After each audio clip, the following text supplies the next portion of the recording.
Hey everybody, and welcome back to my channel. My name's Olivia. How you doing? So today I'm going to be doing a book review. I recently finished the book Goodbye Days by Jeff Zentner. And by recently, I mean probably a week and a half ago. I've just been busy and I've been putting it off. But I still have my notes. It's still kind of fresh in my mind, so we'll see how this goes. So Goodbye Days is about a guy named Carver Briggs. He's the main character in this book. And one day he was working and his friends were going to go pick him up after they were done watching a movie. So his three best friends were in the car and Carver sent them a text asking them where they were and a text him back. And then they got into a car crash and they all died.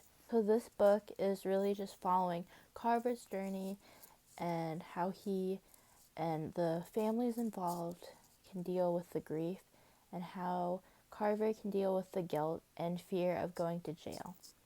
So when I was reading this, I was actually kind of confused because I was like, why would you go to jail for this? But then later in the book, it explained that Carver could go to jail because he technically knew that Mars was driving and he knew it was dangerous, but he still texted him anyway.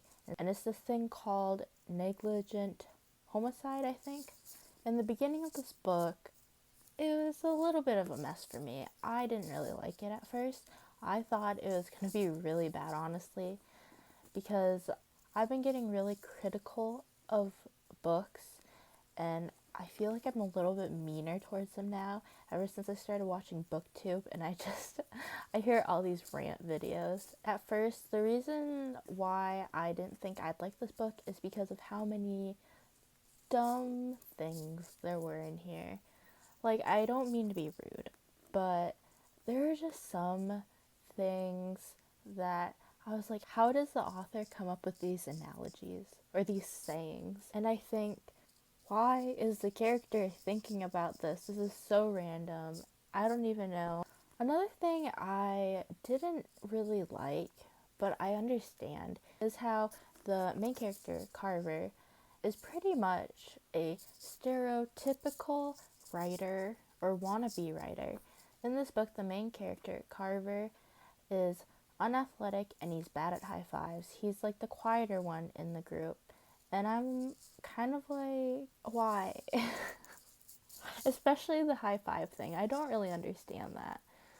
Something else that sometimes bothers me is that, so this book is overall, it has a sad plot. So it's kind of sad, of course, because it follows a storyline of guilt and grief. I feel like the author tries to be realistic, and that's good, but also not good, I guess, because there are some realistic things that I like in books, and there are some that I just want to leave out, like the awkwardness of real life. I would leave that all behind. Because in this book, what it does that's realistic is it does that thing that people do where they try to diffuse a sad situation or an awkward situation with humor, and the humor just always falls flat. And it makes me awkward. The characters are awkward. I don't know. I'm already awkward. I don't need the books I read to be awkward too. I kind of wish that the author would leave the humor in the flashbacks. There are flashbacks in this book to when Carver's friends were still alive and memories of them interacting with each other. And a lot of the times they're really funny and I really enjoy them, except one flashback. So there was this flashback and it was about how Carver met one of his best friends named Blake, and I didn't like that at all. So they were probably in 8th grade. So I get 8th grade boys are a little bit not very bright. They're not very mature yet, which I totally understand. It's just, so what happened was that Blake and Carver were in a class together and they were really bored. So they do that thing where they're like, shoot me now, normal. I get it. I've seen people do it. Sometimes I do it. I don't do it that much, but I get it when people do that, because they're like, kill me now, this is so boring. But then they kept going, and I do not appreciate that at all, because they started to do kind of like charades and like different ways to kill themselves, and I I don't appreciate that.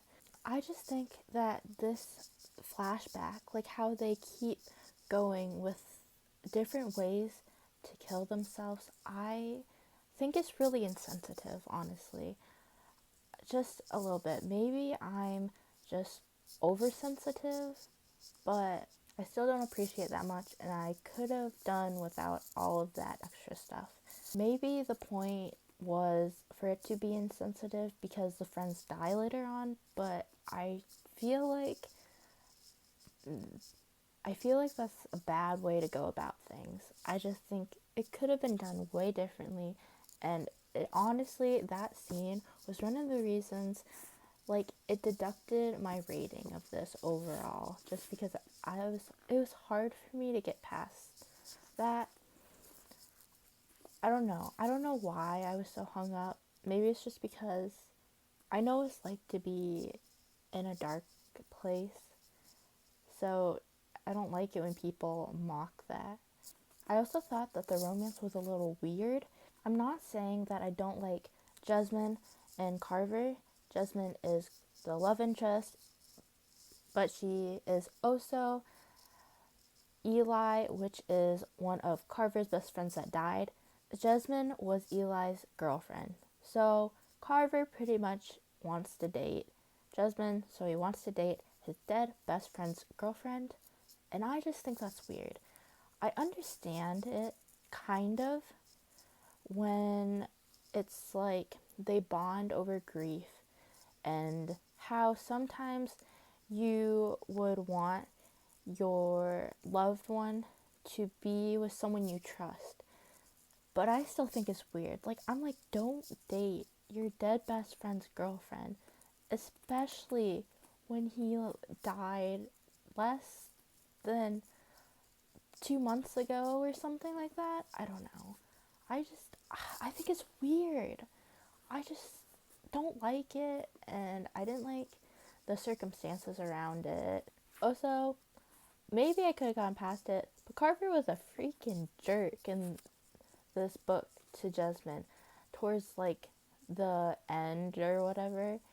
They got into this fight because Carver got so jealous of every single boy. They went to a band, and Jasmine loved that band, and he got jealous that she loved that band so much, and he got jealous of Eli, and it was just, oh, he said things, and I couldn't even, I don't know. Love Jasmine, not so much Carver. Even though I'm ragging on this book a lot, I don't hate it. Believe it or not, it's actually pretty decent. I gave this book 3.55 stars on Goodreads because I'm a little bit extra, but I rounded it up, so it's 4 out of 5 stars on Goodreads. Even though I had a lot of problems with this book, it did do a lot of good things, I feel like. It did some nice things. So, like I said, I know what it's like to be in a dark place. Maybe not to a huge extent like some of you guys might, but I know at least a little bit. And so some of the things that Carver says or feels in here, like when he said, I just want to feel unburdened again. I really felt that and related to that. And it just made me feel, it made me feel a lot in my heart. And I think it did a lot of nice things. When it came to describing Carver when he had his panic attacks, I've had probably 1 or 2, and they weren't big or anything, but I could definitely relate to what he was saying in this book. Something else that I think it did a good job of is that the book very lightly touched on the topic of what it's like to be a person of color, because Mars's dad, and Mars is another best friend that died in the car crash. he was the driver actually.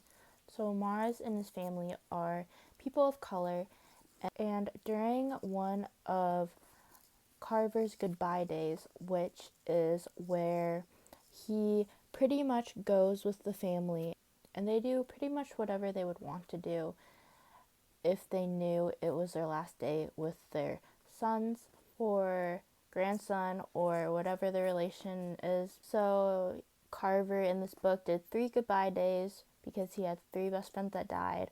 One was with the grandma, and that went really well. The second one was with Eli's parents. That didn't go very well. And then the third one he didn't think would go well. He thought it would be a total disaster with Mars's dad, because Mars's dad pretty much hates his guts. In this book, at the start, he tries to get him in jail, actually, and he can do that because he is a judge. But later, Mars's dad finally comes around, and they have an actual goodbye day for Mars, and they do things, and they learn things about their son or grandson that they didn't know, and Carver gets to know things about his friends that he didn't know either. In the last bit of this book, during Mars's goodbye day, Mars's dad talked about why he pushes Mars, and it's because of the world and the double standards between white people and people of color. I was hard on him, true. But understand that young black men have no margin for error in this country. I had to teach him that. I had to teach him that he can be the son of a judge, but if he acts the way young white men do, the way his friends do, he will be treated more harshly. People, police, they won't see a judge's son. They won't see a kid who worked hard and mostly stayed on the straight and narrow. They'll see another young thug. The term du jour for all young black men in certain circles. They'll go through and find every picture of him wearing clothes that are too big, or flipping off a camera, or acting like a normal, rambunctious young man. That will be all the proof anyone will need that he got what was coming to him. I really appreciated that the book touched on this subject. I can't say for sure how really impactful it is, because I can't directly relate to what they're saying, but I do appreciate that it reminds people of this issue and this topic, because some books just don't even mention it, and I think it's good that this one does. So overall, 3.55 stars on Goodreads is pretty decent. It's average, or a little less than average, because of how I rate things. I'm really bad at rating things low, so I'm pretty sure that I've never rated anything below 3 stars before, because I start making excuses. I'm like, well, the book didn't do anything wrong. I shouldn't rate it this low. So, yeah. This book was pretty okay. I like some things that it did. I dislike some things that it did. It was pretty average for me, and I probably won't reread it. It did almost make me tear up a little bit, but it didn't. I honestly thought it wouldn't, because of how I felt towards Carver, because I thought he was a freaking jerk. But then I realized later that it takes only one really hard-hitting moment to make me tear up. It doesn't have to be like a whole build-up. Thank you guys for watching. I hope you enjoyed this video. Comment down below any book recommendations you have for me, anything you want me to read, or even just comment down below how your day was. I hope you enjoyed this video. I know I said that already, and I'll keep saying it twice in my outros all the time. And I'll see you guys next time. Bye.